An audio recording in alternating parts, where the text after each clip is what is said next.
சாத்தான்குளம் தந்தை மகன் கொலை வழக்கில் கைதான காவல்துறையினர் 9 பேரும் குற்றவாளிகள் என மதுரை மாவட்ட நீதிமன்றம் தீர்ப்பளித்துள்ளது. தண்டனை விவரம் வரும் 30ஆம் தேதி அறிவிக்கப்பட உள்ளது. தமிழகத்தையே உலுக்கிய வழக்கில் தீர்ப்பு விவரம் என்ன?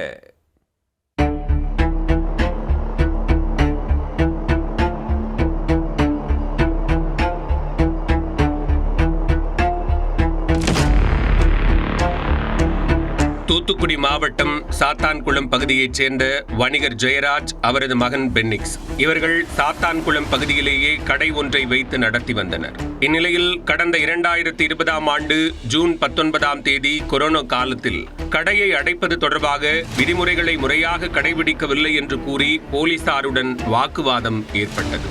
அன்றைய இரவே காவல்துறையினர் ஜெயராஜ், பென்னிக்ஸ் இருவரையும் விசாரணைக்காக அழைத்துச் சென்றனர். அப்போது காவல் நிலையத்தில் ஏற்பட்ட வாக்குவாதத்தில் காவலர் ஒருவர் கீழே விழுந்து விட்டதாக கூறப்படுகிறது.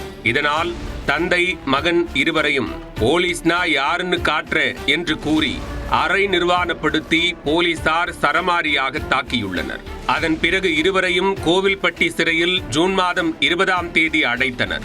அங்கு இருவருக்கும் மூச்சு திணறல் ஏற்பட்டதை அடுத்து கோவில்பட்டி அரசு மருத்துவமனையில் அனுமதிக்கப்பட்டனர். ஜூன் 22ஆம் தேதி இரவு சிகிச்சை பலனின்றி முதலில் பென்னிக்ஸும் 23ஆம் தேதி ஜெயராஜும் அடுத்தடுத்து பரிதாபமாக உயிரிழந்தனர். இந்த விவகாரம் அப்போது வணிகர்கள் மத்தியில் பெரும் கொந்தளிப்பை ஏற்படுத்தியதை அடுத்து காவல்துறையினர் தாக்கியதாலேயே இருவரும் பலியானதாக வழக்கு பதிவு செய்யப்பட்டது. இந்த வழக்கை ஆரம்பத்தில் மாநில போலீசார் விசாரித்தாலும் பின்னர் பொதுமக்கள் மற்றும் பல்வேறு அமைப்புகளின் கோரிக்கையை தொடர்ந்து சிபிஐ விசாரணைக்கு மாற்றப்பட்டது. இருவரையும் போலீசார் அடித்தே கொலை செய்து விட்டதாக சாத்தான்குளம் காவல் நிலையத்தின் அப்போதைய காவல் ஆய்வாளர் ஸ்ரீதர், சார்பு ஆய்வாளர்கள் பாலகிருஷ்ணன், ரகு கணேஷ், காவலர்கள் முருகன், சாமதுரை, முத்துராஜ், செல்லதுரை, தாமஸ் பிரான்சிஸ், காவலர் வேல்முத்து உட்பட 10 பேர் மீதும் சிபிஐ இரட்டை கொலை வழக்கு பதிவு செய்தது. இதில் பால்துரை கொரோனாவால் பாதிக்கப்பட்டு உயிரிழந்தார். இந்த வழக்கில் கடந்த 2020ஆம் ஆண்டு செப்டம்பர் மாதம் சிபிஐ தரப்பில் 2027 பக்கங்கள் கொண்ட குற்றப்பத்திரிகை மதுரை மாவட்ட நீதிமன்றத்தில் தாக்கல் செய்யப்பட்டது. 2ஆம் கட்டமாக கூடுதலாக 350 பக்க குற்றப்பத்திரிகை கடந்த 2022ஆம் ஆண்டு ஆகஸ்ட் 12ஆம் தேதி தாக்கல் செய்யப்பட்டது. ஆரம்ப கட்டத்தில் இந்த வழக்கு விசாரணையை உயர்நீதிமன்ற மதுரை கிளை நேரடியாக கண்காணித்தது. இந்த வழக்கில் மொத்தம் 105 சாட்சிகள் மற்றும் சிபிஐ தரப்பில் 52 முக்கிய சாட்சிகள் விசாரிக்கப்பட்டன.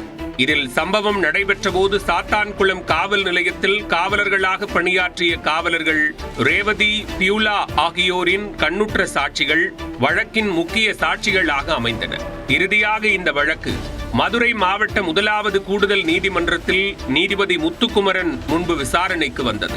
சாட்சிகளிடம் குற்றம் சாட்டப்பட்ட 9 காவலர்களின் தரப்பு வழக்கறிஞர்களும் குறுக்கு விசாரணை நடத்தினர்.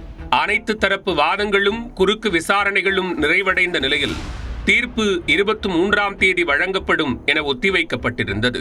அதன்படி திங்கட்கிழமை நீதிபதி முத்துக்குமரன் தனது தீர்ப்பை வாசித்தார். அதில் போலீஸ் தாக்கியதாலேயே ஜெயராஜ், பென்னிக்ஸ் உயிரிழந்துள்ளனர். அவர்கள் மீதான தாக்குதல் கொலைதான் என தீர்மானிக்கப்படுகிறது. காவல் ஆய்வாளர் ஸ்ரீதர் கூறியதாலேயே காவலர்கள் இருவரையும் தாக்கியுள்ளனர்.